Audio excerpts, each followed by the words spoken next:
Welcome to the deep dive. Usually when we think about dance music, or club culture in general, there's this unspoken expectation of, like, absolute utility. Oh, totally. You walk into a club, you feel that sub bass just rattling your rib cage, the DJ plays a track, the beat drops, and the crowd moves. Right. It's this highly engineered, deeply transactional environment. Yeah. You are there to sweat, to escape, Right. and the music is just the machinery making that happen. Yeah, it's functional architecture, really. The modern club track is essentially designed in a digital laboratory to elicit a very specific, involuntary physical response from a huge crowd. Wow, involuntary. Exactly. It operates on a grid. It's Yeah. supposed to be seamless, loud, and just constantly propelling you forward into the next moment. But then you encounter a community of artists who look at that entire transaction. They look at that massive, pulsating, expectant dance floor, and they decide to do the exact opposite. Which is wild to think about. Right. They take those rigid expectations, they intentionally shatter the melodies, they leave in the analog static and the tape hiss, and they just completely break the rules of the genre. Yeah, they really did. And ironically, by making music that technically should clear a dance floor, they ended up completely revolutionizing it. It's honestly one of the great paradoxes in the history of electronic music. I love a good paradox. Right. I mean, building a machine explicitly designed to command people to dance and then using it to make them feel deeply, uncomfortably vulnerable instead. So today, we are getting right into the fascinating story of James Holden and the incredibly influential electronic music label he founded called Border Community. Such a pivotal label. It really is.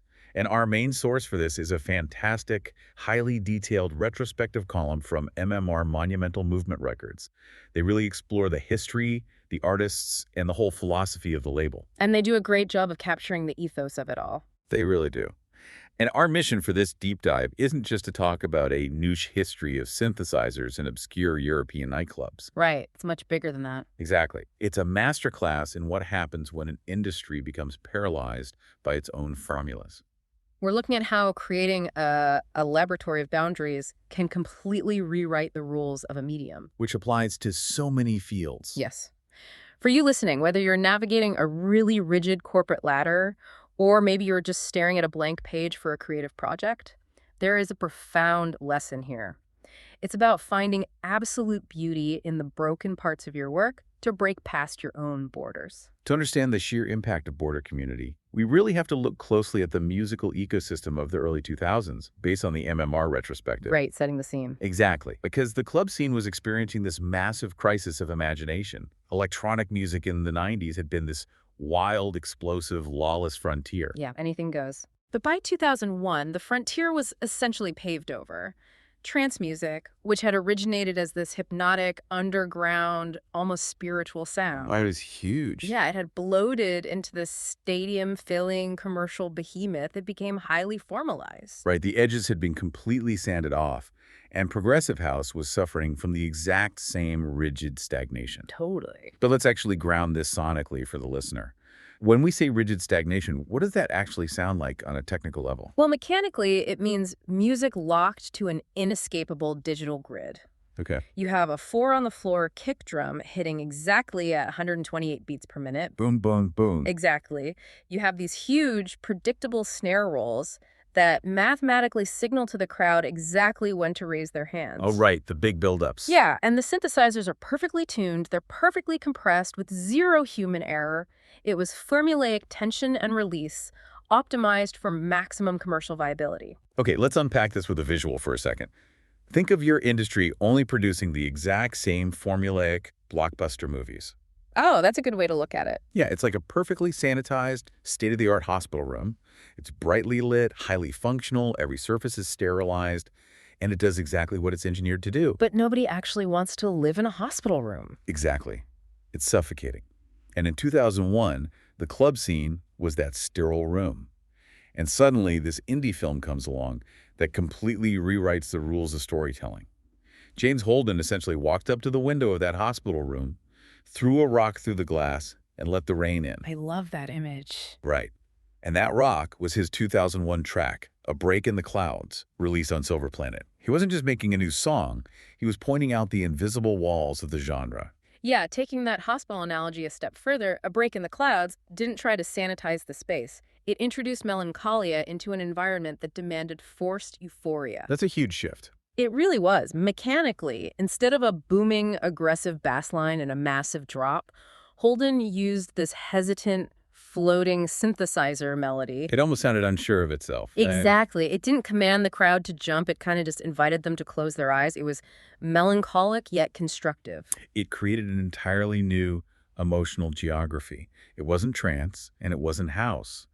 It existed in this weird in-between space. And exploring that space between intellect and pure emotion, between analog warmth and digital precision, that's a really powerful place for a creator to be. Definitely. But it immediately introduces a severe systemic problem.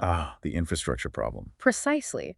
When you create something that doesn't fit into the established commercial categories, the industry literally doesn't know what to do with you. They need a box to put it in. Right. The success of A Break in the Clouds proved audiences were starving for this emotional resonance. But record stores literally didn't know which bin to put the vinyl in. That's wild. Distributors didn't know how to market it. There was no existing label championing this nameless in-between sound. So Holden realized he just had to build the infrastructure himself. Exactly. So in 2003, he founded Border Community. And the name isn't just a clever branding exercise, right? It's a literal manifesto. Oh, 100%. It was a declaration of intent to transcend existing borders. And not just musical genres, but the commercial structures dictating how art was supposed to be consumed. Yeah. It was this strict DIY anti-commercial laboratory. The autonomy was the whole point. The artists controlled their own releases, they drove their own design, they managed their own narratives. They spoke for their own works. Yes, and they proved the absolute viability of this rebellion right out of the gate. I mean, in 2004, Border Community released its first record. Oh, this is a big one. Huge. It was a track by a young artist named Nathan Fake called The Sky Was Pink. Even just the title, The Sky Was Pink, feels like a massive departure. It sounds like a memory, not a club banger. And sonically, it sounded like a memory fading in real time. It was highly saturated, slightly out of tune, and just deeply introspective. Wow. And the MMR source notes its massive impact. When it hit the club scene, it acted like a tidal wave. It was a major turning point in club music history. Because it proved you could bring raw, inward-looking vulnerability to a communal dance floor. Exactly. It influenced an entire generation of post-club electronic giants. People like Fortet and Caribou owe a massive debt to the space that track opened up. And what's really fascinating is how this vulnerability wasn't just in the audio. It completely dictated their visual identity, too. Oh, the artwork was iconic. Yeah, the artwork for Border Community releases was drastically different from everything else on the shelves. It featured these very soft brushstrokes, deeply minimal, entirely white-based designs. They were really aiming for the visualization of emotion. Right. But wait, I want to push back on this for a second on behalf of the listener. Okay, go for it. Usually when we think of white-based, minimal design, especially in tech or electronic music, we think of something cold or clinical. Sure, like a sterile sci-fi corridor. Yeah, exactly. Or an Apple store. Yeah. How does a minimalist white canvas translate to highly emotional music? What's fascinating here is that to understand the visual impact, you have to picture the record store walls in 2003. Okay, set the scene. Club flyers and album covers at the time were basically visual assaults. They were neon, aggressive, packed with 3D rendered chrome fonts just screaming at you to buy the record. But they were marketing megaphones. Exactly. So the minimalism of Border Community wasn't about sterility or emptiness. It was about the deliberate removal of that marketing noise. They were stripping away the commercial excess of the early 2000s club scene. So it's not empty space, it's breathing room. Precisely. A single, imperfect brushstroke on a stark white canvas isn't shouting at you from across the room. It forces you to walk closer. Oh, I like that. It forces you to lean in, to inspect the texture of the paint. It demands intimacy. By stripping away that excess, they left only the raw, vulnerable emotion behind. I love that framing. It demands intimacy instead of demanding attention. And that visual vulnerability perfectly mirrors their core sonic philosophy. They were diving into what you could call the acoustics of emotion. The defining sound of Border Community actually became known as melancholic techno. Right. And James Holden summarized this with a guiding principle from the text that I think is just profound. He said, even if the melody is broken, it's beautiful. And that wasn't just poetic phrasing, you know? They literally built the concept of brokenness into the physical audio files. Let's talk about the specific sonic ingredients of that. How do you make a machine sound broken but beautiful? Well, in the early 2000s, software was allowing producers to make mathematically pristine audio. But Border Community actively fought against that perfection. They wanted the dirt. Exactly. They would run their synthesizers through cheap, degrading analog guitar pedals. They would record onto physical cassette tapes and intentionally leave the tape roughness and the crackle in the final mix. Just leaving the digital fragments to clash. Yes, blending these massive, driving deep beats with fragile melodies that sounded like they were actively collapsing. It sounds almost like kintsugi, the Japanese art of repairing broken pottery with gold lacquer. Oh, that's a perfect analogy. Yeah, you don't try to hide the cracks, you illuminate them. Border Community didn't try to hide the tape hiss or the analog distortion. The imperfections weren't mistakes to be fixed.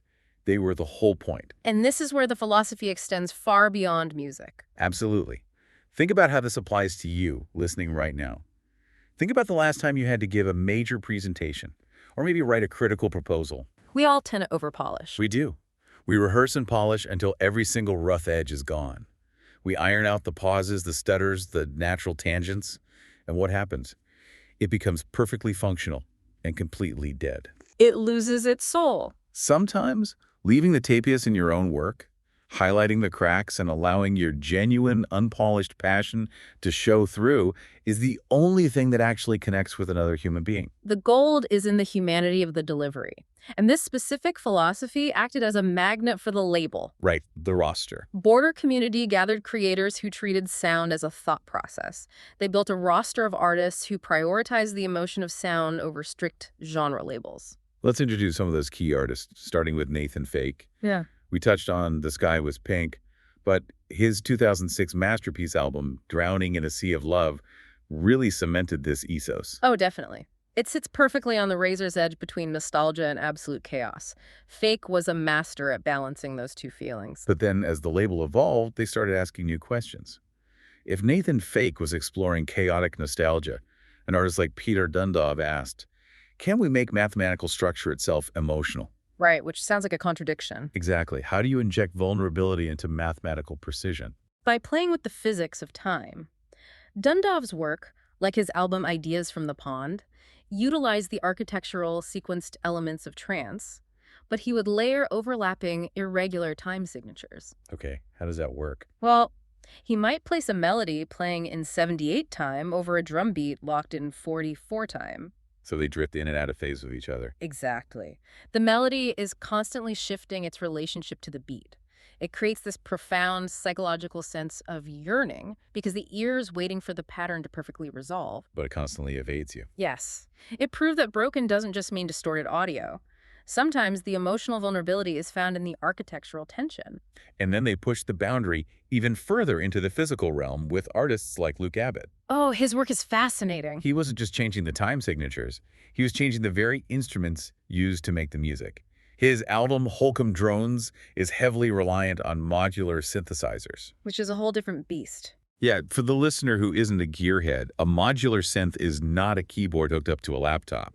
It is a massive physical wall of dials, flashing lights, and literal patch cables. It's practically raw electrical engineering. You are physically patching cables from one module to another, routing raw voltage to shape the sound. It's highly unpredictable. Very. The electricity itself introduces random fluctuations. It's a living circuit. Abbott used this chaotic wall of wires to create a pastoral future where nature and modular synths coexist. It didn't sound like a machine at all. Right. It sounded like a walk through a damp, ancient forest. Yeah. And alongside them, you had other artists like the MFA, Avis, and Ricardo Tobar. All taking this border community aesthetic and expanding it. But here's the inevitable reality of a community that truly prioritizes musical evolution over commercial genres. If you are constantly pushing boundaries, eventually you are going to hit the edge of the map. You're going to outgrow your original medium entirely. And that brings us to 2013, which is a massive pivot point in this story. James Holden releases the album The Inheritors. The Inheritors was a musical, historical event. It was a shock to the system. Because it stepped off the dance floor entirely, right? Exactly. Remember, border community began as a rebellion within the club scene. But with this album, it was a massive stylistic departure. He fused wild synth improvisation, ancient ethnic rhythms, and harsh analog noise. Returning electronic music to something living. Yes, and mechanically, he completely abandoned the grid.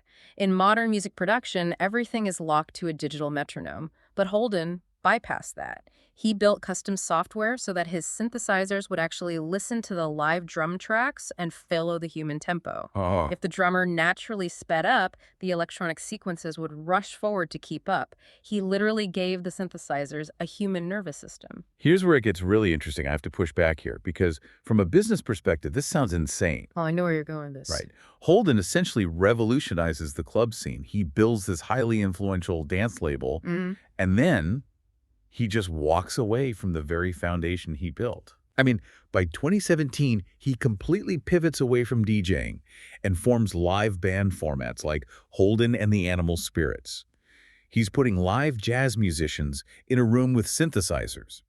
Doesn't that essentially take the label out of the spotlight? Isn't that commercial suicide? If we connect this to the bigger picture, it makes perfect sense. We have to look at what the word border actually meant to Holden and this community. Okay. Border never meant just musical genres. It meant the border of thought. For Holden, music was his response to society. It was a methodology for questioning the world. So, ironically, the club scene had become the new rigid hospital room they had to break out of. Exactly. By the mid-2010s, global club culture had heavily consolidated. It was corporatized, dominated by massive festivals. Staying in that lane, simply producing more melancholic techno, because it sold well, would have meant compromising their ethos. They would have become the machine they rebelled against. Right, so fading from the commercial center stage wasn't a failure. It was a successful reclamation of their autonomy. They chose to evolve rather than repeat a profitable formula. And the proof that this philosophy works is that their DNA directly survives today. You can hear that deeply emotional, rhythmically complex electronic sound in critically acclaimed artists like John Hopkins or Floating Points.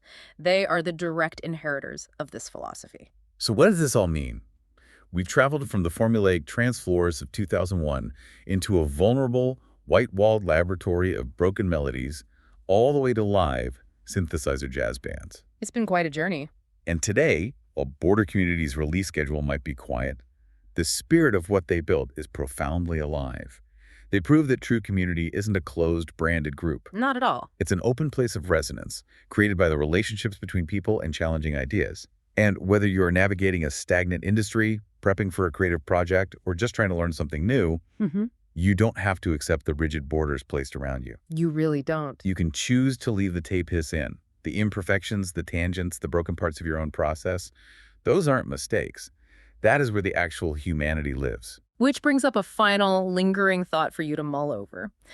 Border Community proved that the most lasting impact comes from breaking your industry's rigid rules and embracing the broken parts of your work. Right. So ask yourself, what is the formalized trance or rigid progressive house in your own professional or personal life right now? And what would your version of a broken but beautiful melody look like if you finally dared to play it? What an incredible thought to leave on. Thank you so much for joining us on this deep dive. Go find the beauty in your broken melodies this week. We'll see you next time.